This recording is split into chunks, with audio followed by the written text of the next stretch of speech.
I feel so bad. This doctor that I know of, she's struggling horrible. She says she spends half of her day on the phone with lawyers, insurance companies, judges, and everybody else trying to get permission to treat somebody who she can save their lives and prolong their lives in a healthy manner.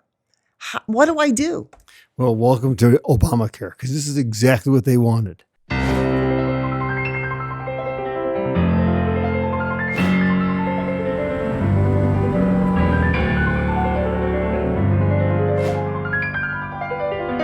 Hi, everyone. Elaine Beck here, and we are at Proverbs Media Group right here in just outside of Tucson, Arizona in Oro Valley. And we have a very special guest today. His name is Paul Gosar. Say hello, Paul. Hi, Elaine. How are you doing? We're doing wonderful, and we're so glad you're here. And we have some fun questions for you today. I'm looking forward to them. Yes, and the first one is, before we started the show, he and I've had some little conversation in that, so this sort of plays into that. But I thought to myself this morning, what's the best question to ask any of the congressmen or senators in this country right now today when we're around 60 days into President Trump's presidency? 58, but who's counting? Oh, yeah, who's counting? Really. Yeah, I'm tired of winning. I don't know. I hope you're not either. No, never. But so my question for you is this. So as a man who is representing we the people, and you did that during President Trump's previous run, right? Okay, I had a couple of years of to be honest You with you, did. with Barack Obama, so I got to see the bad, the ugly, and now the best. Right. So here's the thing. Has it changed your vision or image of Donald J. Trump when you see the fact that before he never really brought God into to his speeches and stuff that much?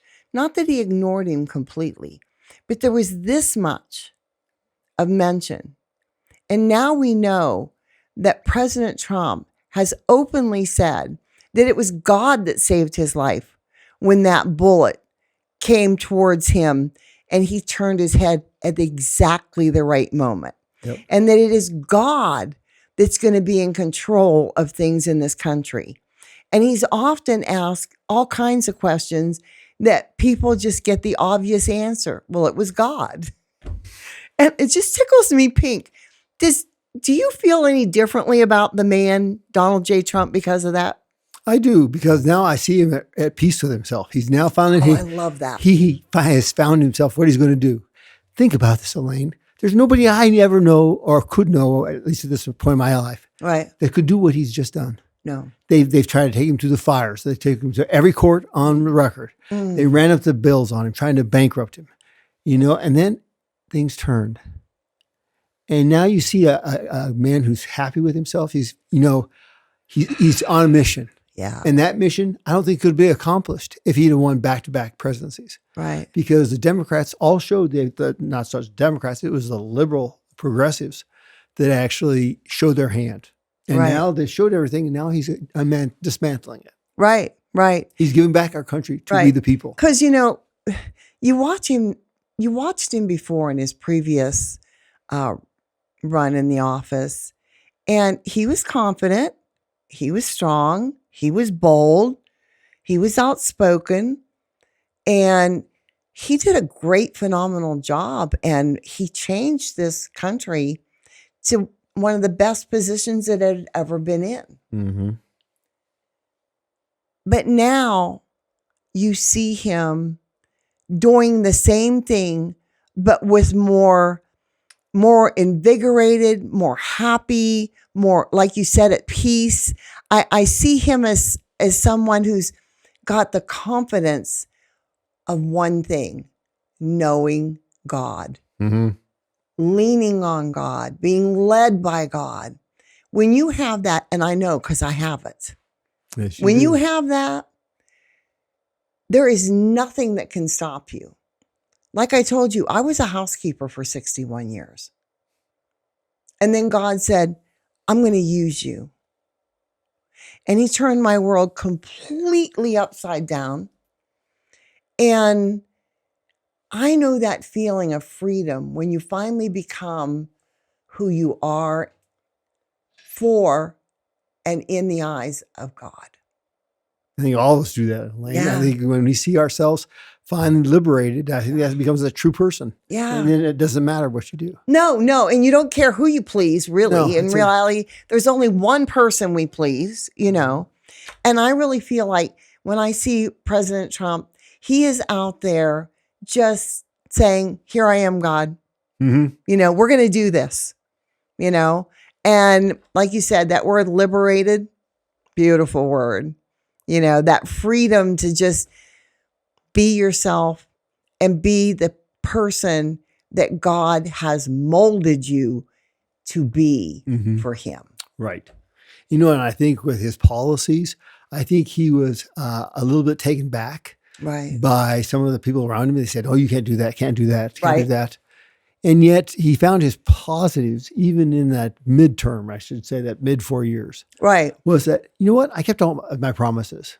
I moved I moved the capital of Israel to Jerusalem, like everybody promised. Yeah. No one kept it. I always look at that and I say, trust is a series of promises kept. Right. So you have the trust. Now you just have to have the enlightenment, and then the rest is history. Yeah. Well, I love it too. I feel like as if he had 4 years to stand back and watch and listen and look and make decisions, not because all of a sudden I'm president, I have to pick people. I'll pick my friends who he thought were his friends and weren't. Or he didn't know them well enough because he really didn't even know what position they were filling. That's exactly right. And now he has such a grasp on it all that there's no stopping him. There's nothing going to stop this man. No. When you think of the first term, you're exactly right. He couldn't have all of the trifecta against him. He couldn't have the Democrats. He couldn't have the media and the established Republicans. Right. So he bowed to, he didn't bow. He tolerated the Republicans. Tolerated. Tell him who to put in what places. Right. And you're right. He sat back for the last 4 years and he said, wait a minute, that person stung me. That person stung me. I'm not going to do that again. Right. And so he started taking inventory. You look at every person he's picked for the cabinet positions. Tulsi Gabbard. You know, there is a talented lady.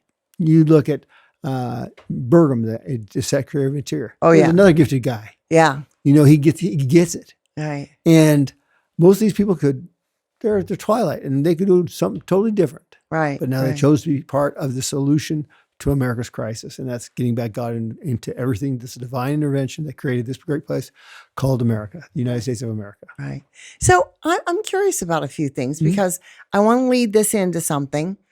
But, you know, I've always been a little puzzled by what part each of you play, because I've noticed that like different ones are on different committees. Okay. And how are you picked for committees, and who are the people that you admire the most? Not the president. We've already discussed him. We already know. We both think he's the best. But who are the people that you admire the most and enjoy working with? That's a great question. Well, when I was a freshman, I came in the Tea Party revolution in Yes. 2010. And that was a lot of fun. But that was a big class.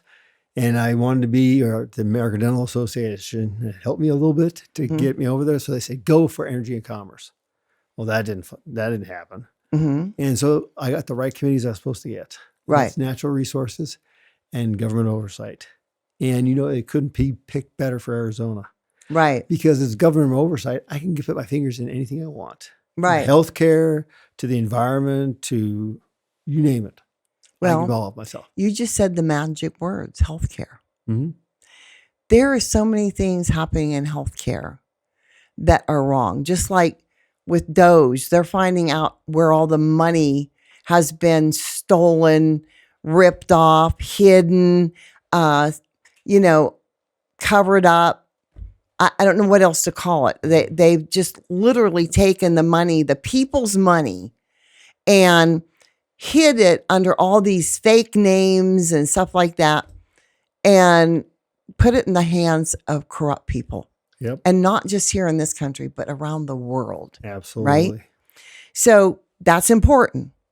But the thing that I am most concerned about in our country is the people. Mm-hmm. And I know that covers everything, but we've got a lot of people in this country that are suffering from illnesses and diseases and problems. And yet so little is being done to control the pharmaceutical companies, the insurance companies, the medical sales and stuff like that. It's so crazy gone that I can even give you that in 35 years ago, I had a surgery on my foot.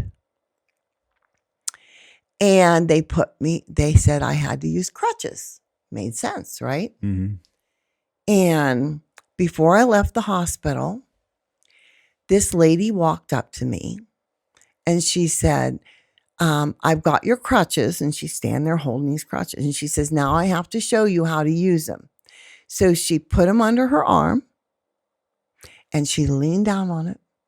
And she said, now you hold this. And now you take one step at a time. Then you move this and that. And that's it. Do you understand that? And I said, well, yeah, I've seen people use them before. Well, here's your crutches. The bill came 4 or 5 weeks later Mm-hmm. of a breakdown of what I got in the hospital. Mm-hmm. They charged me $200 for lessons on how to use crutches. Mm-hmm. Now we're talking 35 years ago. We knew 35 years ago that Medicare and all of these other insurance companies were ripping off we the people. Mm-hmm. It's 35 years later. And people are being so ripped off, not only being ripped off, now they're being denied help, denied coverage, denied tests, made to take tests they don't need, 4 or 5 of them before they get to the one they knew they needed to begin with. And the doctor even tells you, well, we have to go through this. The insurance company won't pay if we don't. It is sick. It really is sick. So I want to know what I can do. Well, it's very interesting that you say that because Donald Trump, President Trump, in his first term, second to last bill he signed was one of my bills. And what it did was I have a whole different idea about healthcare. First of all, we have to tame the insurance companies where they're coming to us, we the people, for what we want. Right. Okay. So they're going to have to use their imagination. So back in 2015, I brought together almost all the actuarials for these big insurance companies. And Miss Elaine, it was amazing what we've got to see. Once upon a time, I thought I was pretty smart and I thought I could come up with great ideas. They were telling me, if you spend $100 here, you're going to save $20,000 here. All this stuff, I was mesmerized. In fact, the meeting was scheduled for an hour and a half, went almost 4 hours. My poor staff, they were like, oh my God, this is ever going to get done? Or restaurant we had it in. But my whole point is these were talented people who were very, very smart that have not been turned loose. They've been turned towards the insurers. Right. How do you save us? Right. Well, that's okay, but now I want you to work for me. Okay. So the first thing was to get rid of this little antitrust exemption called McCarran-Ferguson repeal. Okay. And as a dentist, I understand this very, very well. Mm-hmm. Okay. And what it does is it makes them they can't collude anymore because what they were doing is they were running a freight train through it. So if we were to do this, they would have to compete independently for our business. I've also said, listen, how about a single pool? How can we make this work? How about a guaranteed issue? How can we make this work? Because there's these little ideas around the world and around our country that shows that you can do this. Okay. The old Eli Lilly company where The guy who started it, the grandfather, didn't want just the average insurance company. He wanted to take care of people, but he wanted them to buy in. And this is why I bring this up, because I think we're right there. We're right there to change the whole mantra. Treating wellness, okay? Right. Involving the patient for your wellness. So if you have you're diabetic. Right. You're going to get charged for that as long as you follow the discipline of your doctor. Right. And that was his first premise. Right. Every year you're going to get a primary physical from your primary doctor, and he's going to set you up for an inventory of things to do. If you have heart disease, he's going to get you on a walker. He's going to do all this, lose weight, whatever it is. Once you fall off, then you get a 25% copay. Fall off again, it's a 50% copay. Times 75, and after you own it.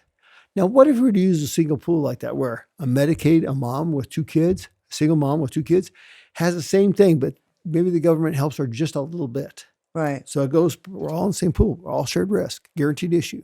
Mm-hmm. Maybe it's like for Paul Gosar. He doesn't go to the doctor very often because I don't feel a lot of pain, but when I get pain, that's why I have 2 artificial hips, waited too long. Mm-hmm. Okay. Mm-hmm. Well, maybe what they do is incentivize me by saying, okay, doc, if you'll go to the primary care physician twice in 3 years, we're going to deduct $100 from now you got my attention. That's how I have to start doing it. Robert Kennedy is just that person. With Donald Trump over the top, I think this is magical. This is the greatest time in the world. But you have to see, we went through 4 years of Joe Biden not doing any of this. I know. So my thing is, let's change the insurance. Then the insurance is going to, working with patients, are going to take on the medical pharmaceuticals. Right. So think about Aetna and Humana. We got X amount of people that are on a beta blocker. Yeah. Well, you're going to get a discount. Give me the best discount you can because I have so many people to see. Right. Okay. Once you get them in, then you got to take on the hospitals associations. Right. Okay. Well, but the only thing is not to interrupt you. No. But I'm hearing what you're saying.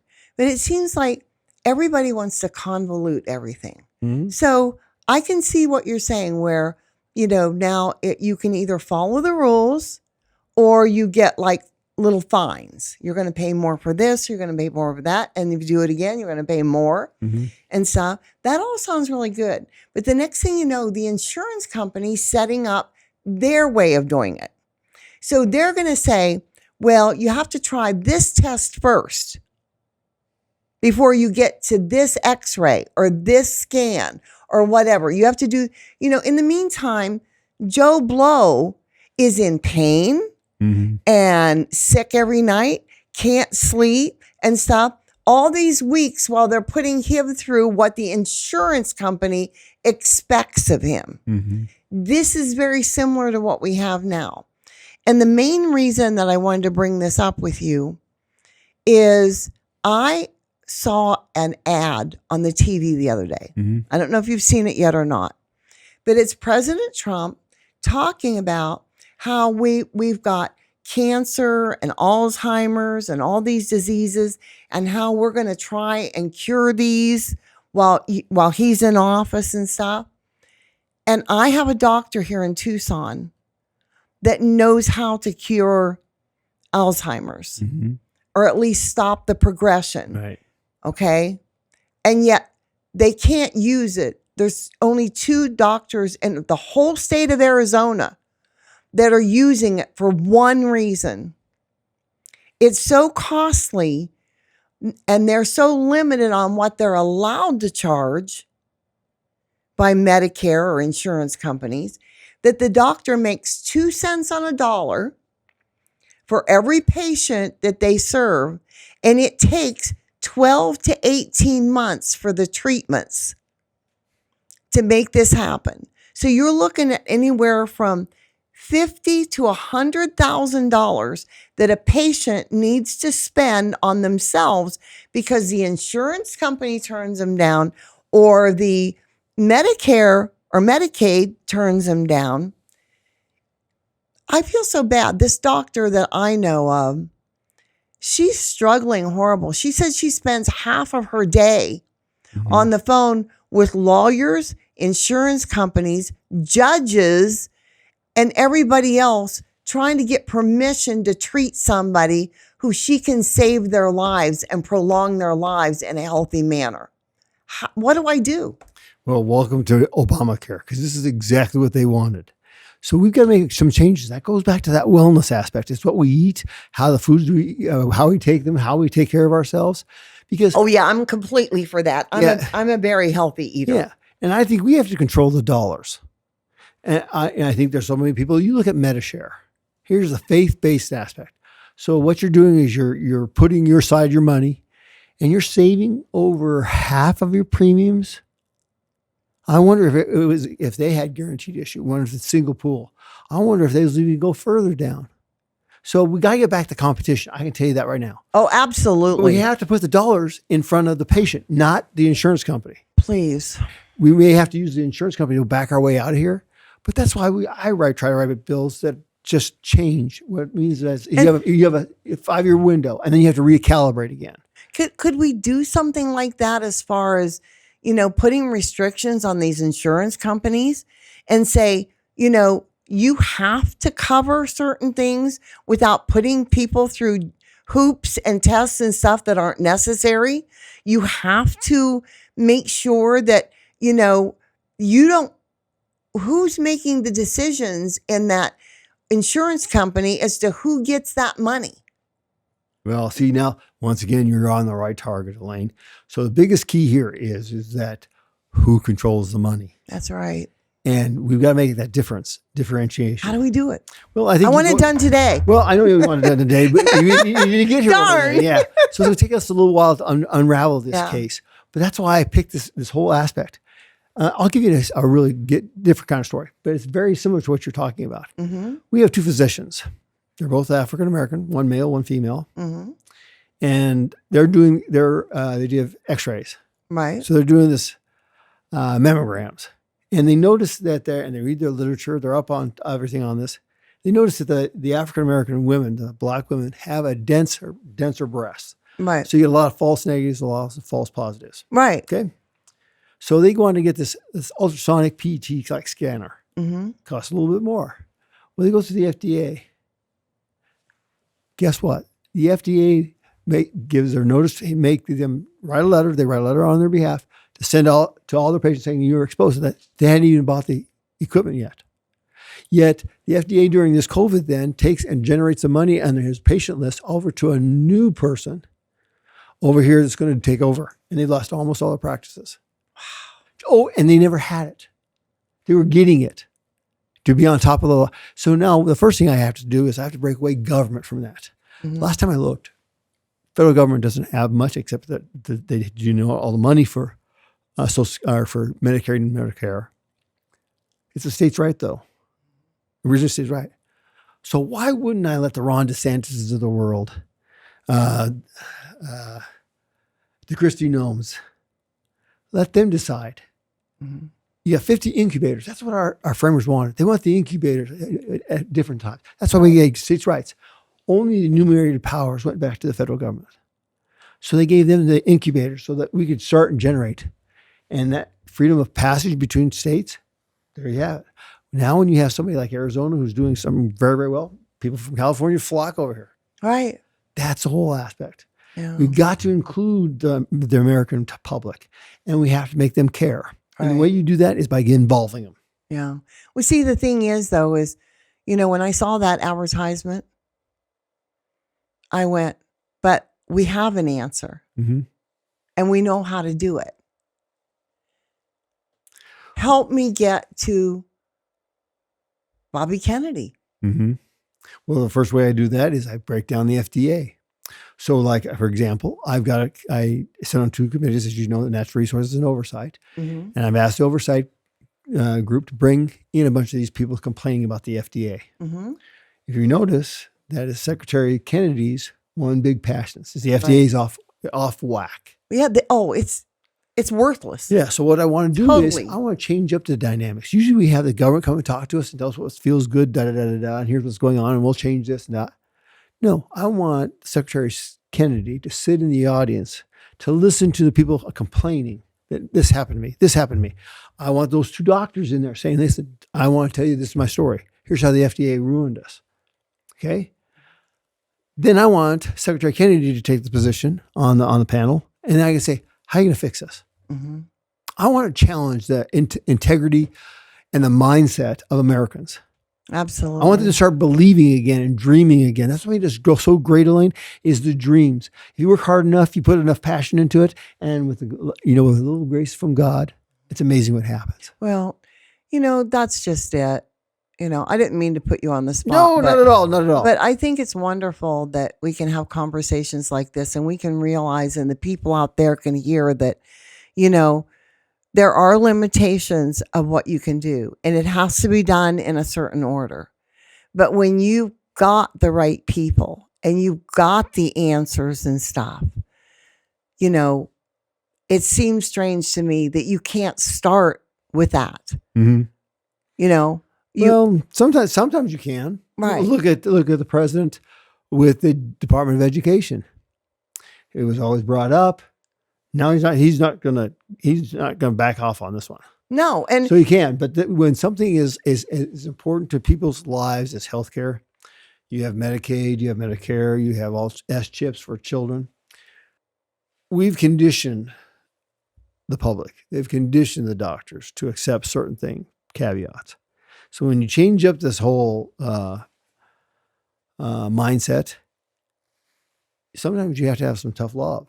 Yeah. But why then when COVID happened, why could they give doctors bonuses for using drugs that killed people?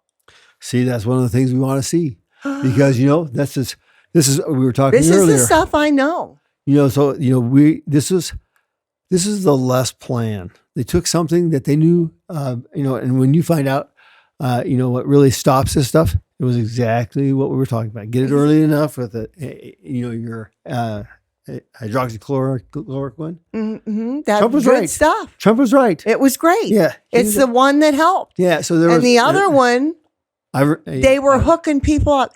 I'll tell you a quick story.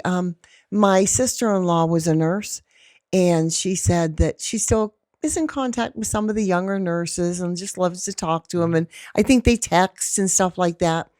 And during COVID, when it first started, like within the first 6 months, there was this young girl that had just graduated from nursing school when COVID happened. Mm-hmm. So she goes into this hospital, her first hospital, and COVID patients are coming in the door. Now, mind you, it's in New York. Where else was it worse, right? Oh, yeah. And she's up there, and she said, she came in and she said, they told her the protocol. You give patients this drug.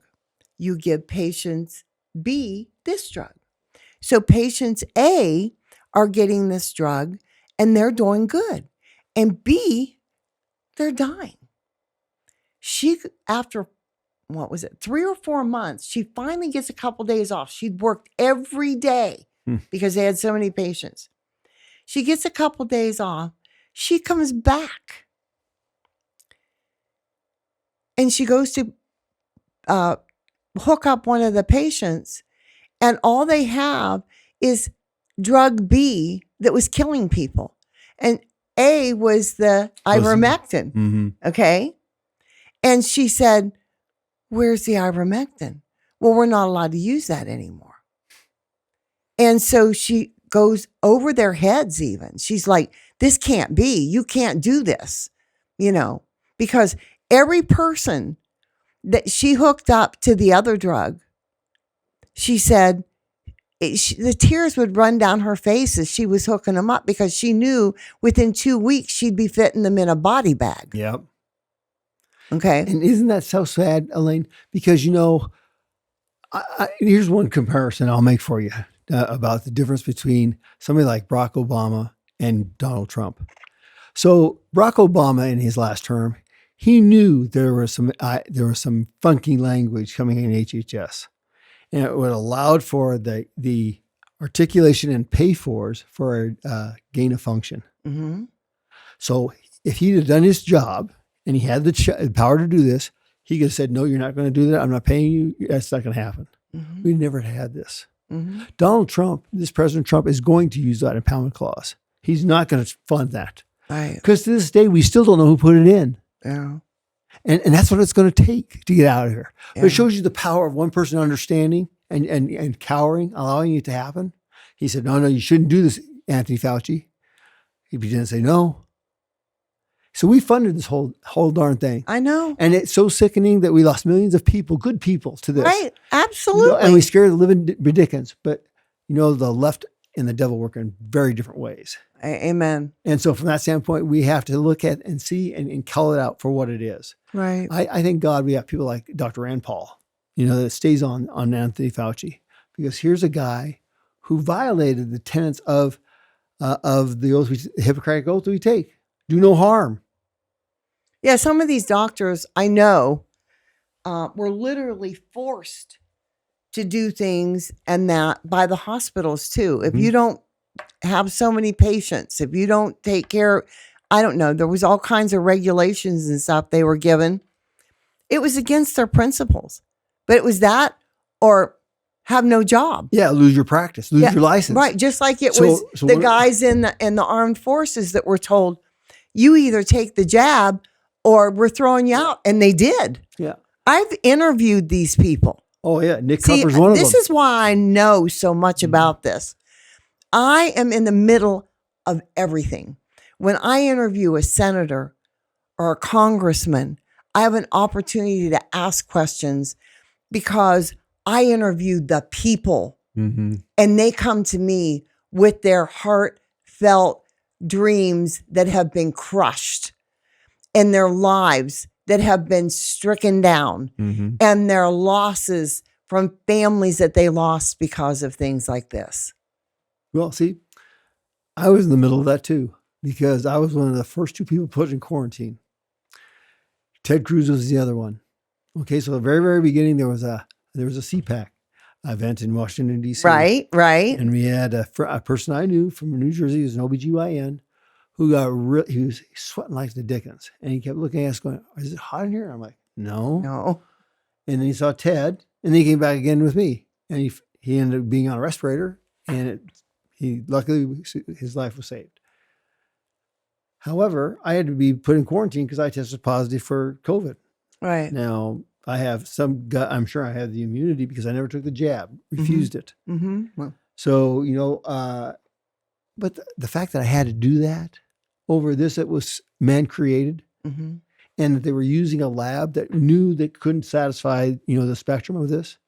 Barack Obama even said in his announcement with allowing this thing, this is a dangerous precedent we're setting, allowing this gain of function. Wow. And what did the FDA and Fauci say? We need this to know how these bugs are going to change and differentiate. Well, they created them. That's exactly right. And they knew what they were doing. And they sent it to a lab that it was going to get out of. Right. Absolutely. And it's shameful because there's people who have to lose their licenses. They have to be held accountable. The ones again, you go back to your conversation before we started. There's got to be accountability for Amen. Problems. And that's the thing that I'm admiring the most about all of you right now. You are standing together to make people have accountability. And I can't thank you and the rest of Congress and those that are working in the right direction. Because that's what we need right now. Just like with the Christian community. I represent the Christian community in everything that I do. And I always tell all of them that we can't stop. We can't think now that we got President Trump in, we're done. Nope. We're safe. No, it's just the opposite. I tell them we're not safe.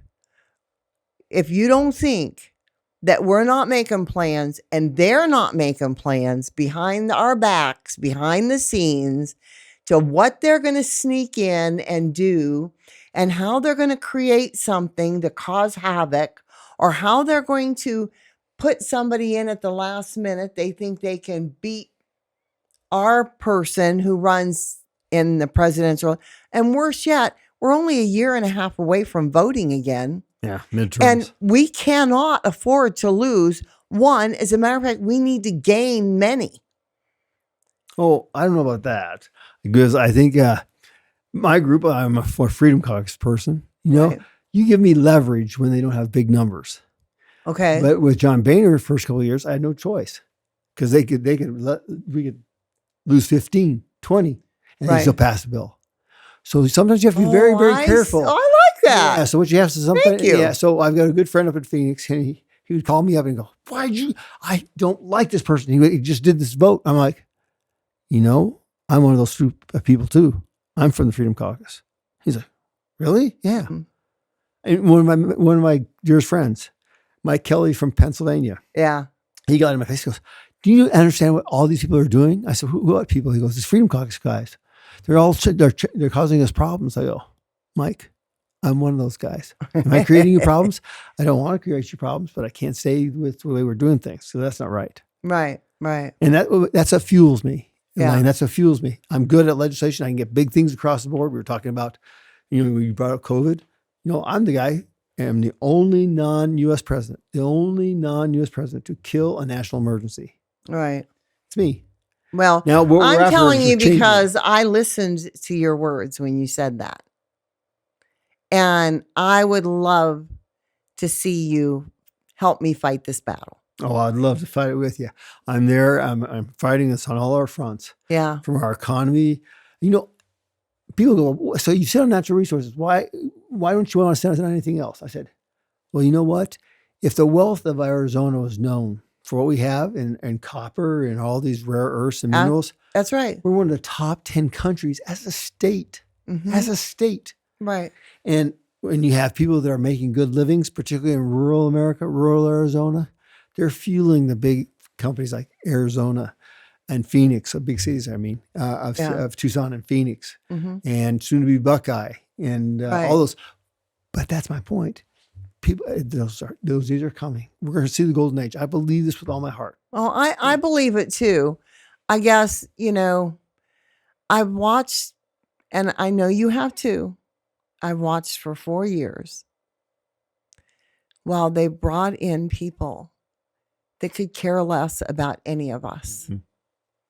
And a big percentage of them would just as soon see us dead and have tried to make us dead. Mm-hmm. And that's what they want. They want to destroy our country, and they brought in people to help. Freedom is never free, Elaine. No, it's not. Red stripes are on that. And you know what?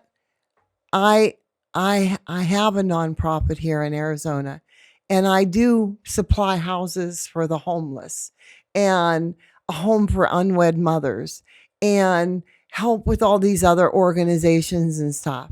We're doing the right things, but we can't battle against things like, all of our money going to other places and other people and stuff while I watch my neighbors hungry and afraid and homeless, and people that built this country out on the street wishing that they had a roof over their head. It's killing me. Well, we've gotten into this mindset of nation building, and we forgot in this long pathway. We forgot that in nation building, sometimes you go astray and you go down that road over and over and over and over again. I'm one of these people that Ukraine picked a fight with somebody that I got to tell you, they should have never done. We should have never been in part of this. And I agree with President Trump. Never. If he was in the White House, this would have never happened. You remember the Democrats actually saying that they despise this guy because he could call Putin? Well, as a world leader, you may hate somebody else, but you know what? You have a dialogue with them because you never know when that dialogue is going to come in handy. Joe Biden had no dialogue with anybody. They laughed at him. Right. But Donald Trump now comes to the rescue because he had those relationships. Interesting. They used to chastise him about it. You don't hear it anymore. No, because it's funny because President Trump tried to explain to the people that would not listen. They don't hear. They've got mufflers on. They have to, because they don't hear that just because you say the man is brilliant or the man is smart or the man is, tough, that doesn't mean that you love him or that you agree with a word he says. That just means when you're working with somebody that's brilliant, you have to respect that mindset. And you have to show them that you're their equal, if not better, or they will eat you for breakfast. Well, And that's what was happening. yeah. So I look at him as one of those people that he's the right person for the right time at the right time in history. He was picked. And, no matter what personality type you are, A, B, C, D, or E and F, whatever they all are. Z. Then, the gens. Anyway, but all those aspects, that's why people are gravitating to him. Trust. Remember, I said it as a case of trust is a series of promises kept. Mm-hmm. This man has kept his word. Mm-hmm. And anybody could see him fighting, going through the court system. I mean, drugs are court system for nothing he did wrong. Nothing he did wrong at all. Right. Okay. And they convoluted it. Right. But be careful.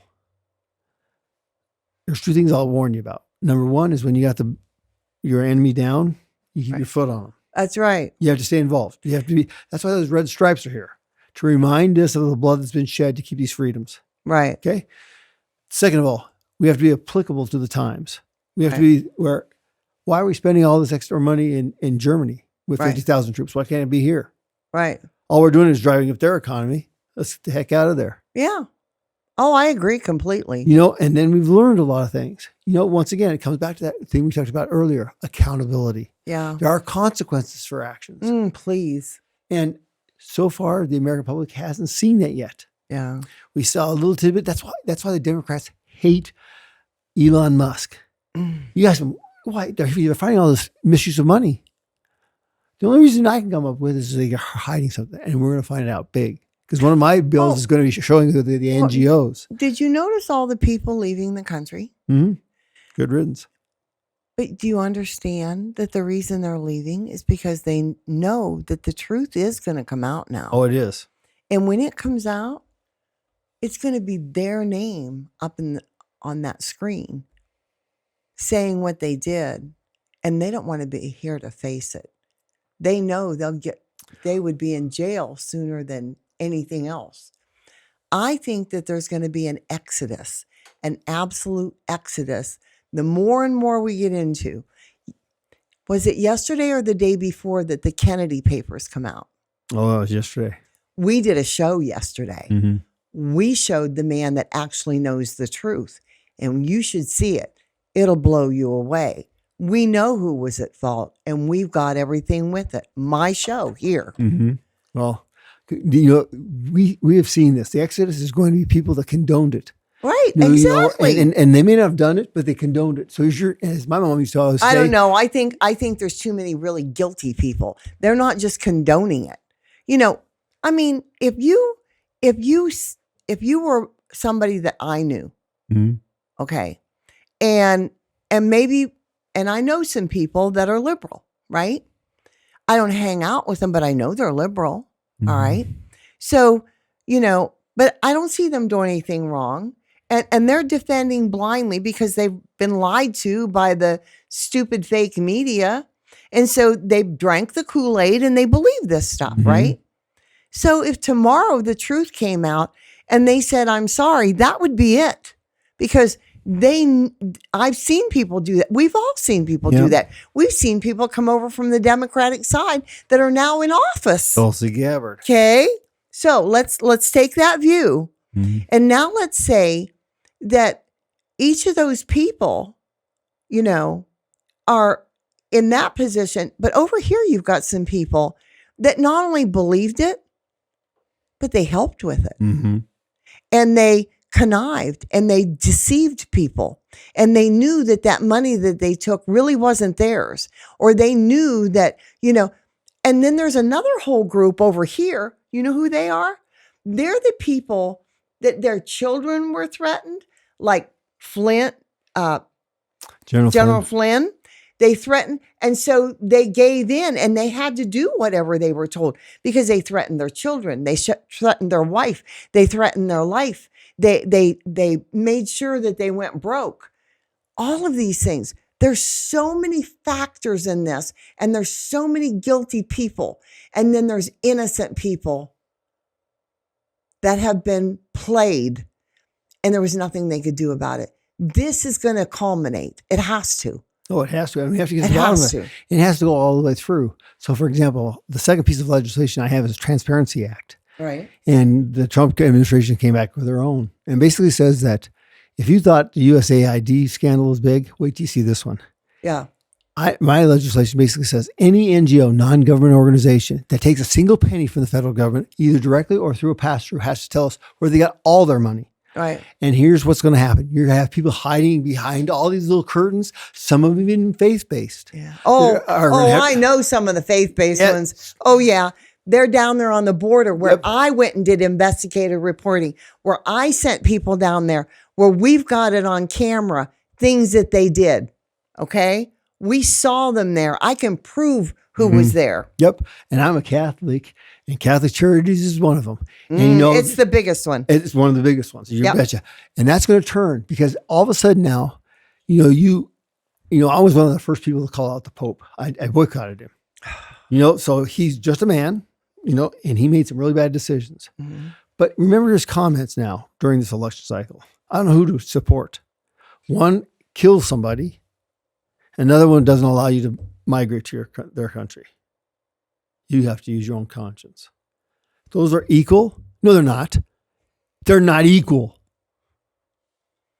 You can't give this life back, but you can let that person eventually get into this country. Mm-hmm. But there's consequences. Once again, there's a right way and a wrong way, and we are now condoning the wrong way. Yeah. And now there are people who have to suffer the consequences. That's why now we're starting to talk. My friends and I are talking about impeaching good judges.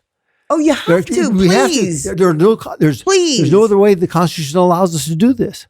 I wanted to have a review of all the circuits, of all the members, but you can't even do that. Yeah. That's a really good question.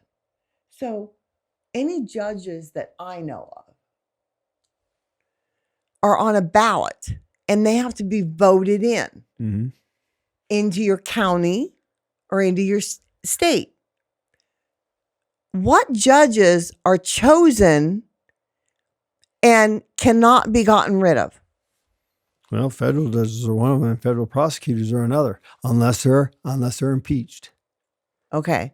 Because they're picked by the president. How many of them do we need to impeach? There's quite a few. I can think of New York. There's like 3 or 4 there, and some prosecutors, by the way. Right. Don't leave out the prosecutors, and I don't forget the name Jack Smith. I say we do them all at once. Let's just bombard them. No, I'm going to afford them. I'm going to afford them the individual aspects that they need, because you know what? I love when the individual squeals on the rest.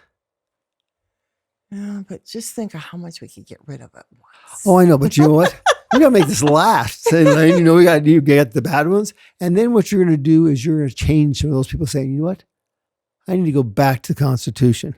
I'm an originalist. Well, or you may get them running. They may just take off and run when they see their buddy over there getting caught and going to prison.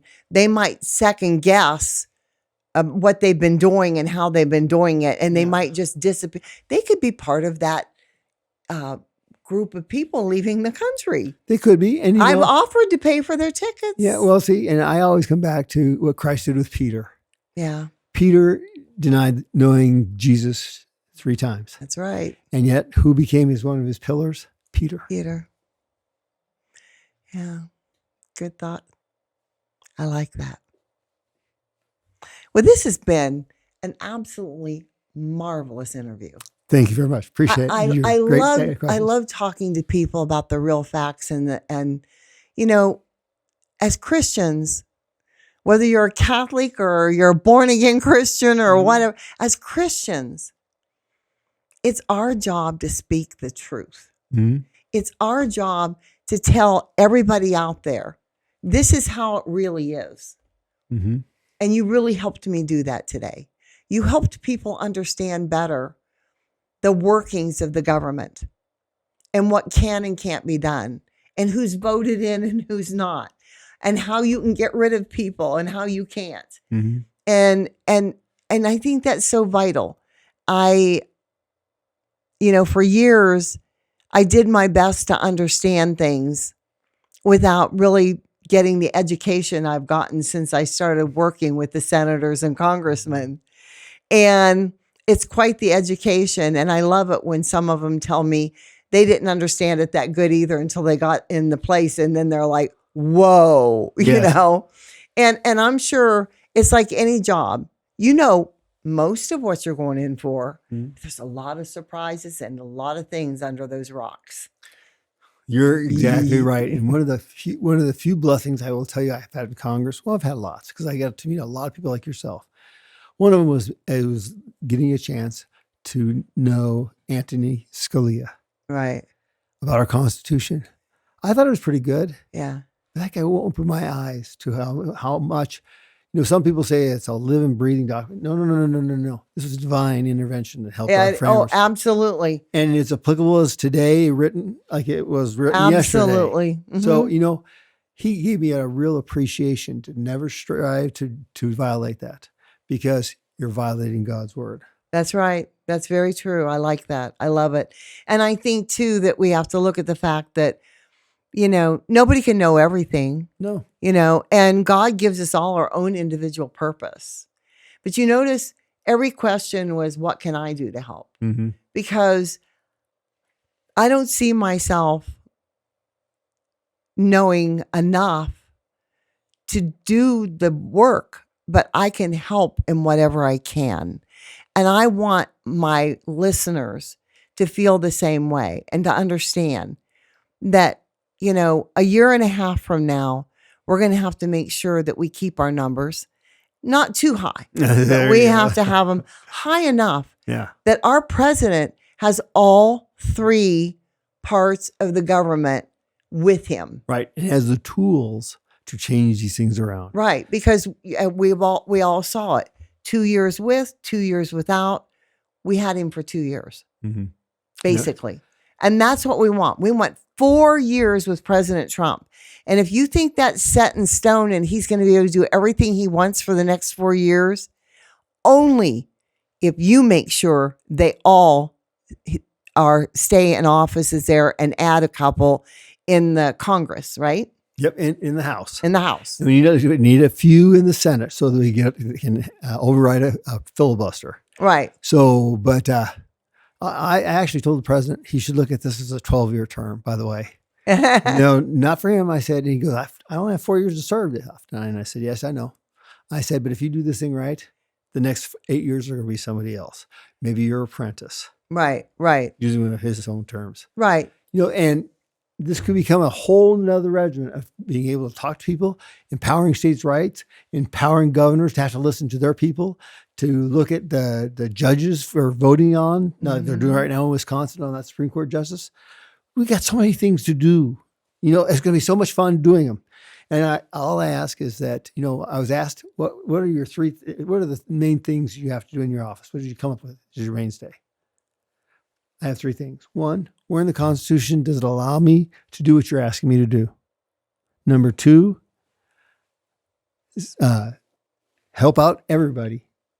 Customer service. Mm-hmm. And last but not least, smile. Because I was a dentist. And when you smile, the other side hates it when you're having fun. I love it. And one other group of people that I like to always mention, because I'm really getting more and more proud of them. I feel that the men behind the pulpit for many years just was comfortable knowing that the government had everybody's back. And they stopped serving the people. They just preached the Bible. And the Bible's number 1.